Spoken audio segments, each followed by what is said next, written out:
Hi guys, நான் உங்கள் light Ismail. விஜயோட ஃபர்ஸ்ட் லுக் போஸ்ட் ரிலீஸ் பண்ணிட்டாங்க. 68வது படம் தி கிரேட்ஸ் ஆஃப் ஆல் டைம் அப்படிங்கிற படத்தை டைட்டில் வச்சுருக்காங்க. இதில் விஜய் பார்க்கறதுக்கு சூப்பராக இருக்குது. டபுள் ஆக்டிங் பண்ணுறேன்னு நினைக்கிறேன். அப்பா கேரக்டர் ஒன்று, மகன் கேரக்டர் ஒன்று பண்ணுறேன்னு நினைக்கிறேன். நம்ம ஏற்கனவே ஃபர்ஸ்ட் லுக் போஸ்ட்டில் பார்த்தோம்னா ஒரு ஃப்ளைட் வந்துட்டு இருந்துச்சு. அதுக்கப்புறமேல அந்த ஃப்ளைட்லேருந்து நிறைய பேர் மிஸ் ஆகிட்டாங்கன்னு நினைக்கிறேன். அதுக்கப்புறம் இவர் ஒரு மிலிட்ரி ஆஃபீஸராக இருக்க வாய்ப்பு நிறைய இருக்குது.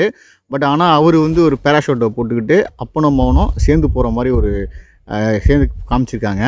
அப்பனும் மகன் நேராக போய் அங்கே தேடுற மாதிரி சுச்சுவேஷனாக இருக்கும் அப்படின்னு நினைக்கிறேன். பட் ஆனால் யார் மிஸ் ஆகினாங்க, அந்த ஃப்ளைட்டில் போன 4 பேரும் மிஸ் ஆகிட்டாங்களா அப்படிங்கிறது படம் பார்க்கும்போது தான் தெரியும். ஆகும்போது இந்த போஸ்டரை பார்க்கும்போது விஜய் எங்கா சூப்பர் அப்பா இடத்துல இருக்கிற கேரக்டர் தாடிலாம் வச்சிட்ருக்காரு. பட் அவர் அப்பாவா இல்லை இவர் அவர் அண்ணனா அப்படிங்கிறது தெரியல.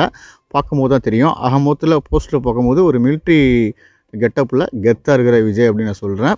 இந்த படம் வெற்றி பெற வாழ்த்தேன். அனைவருக்கும் ஹாப்பி நியூ இயர்.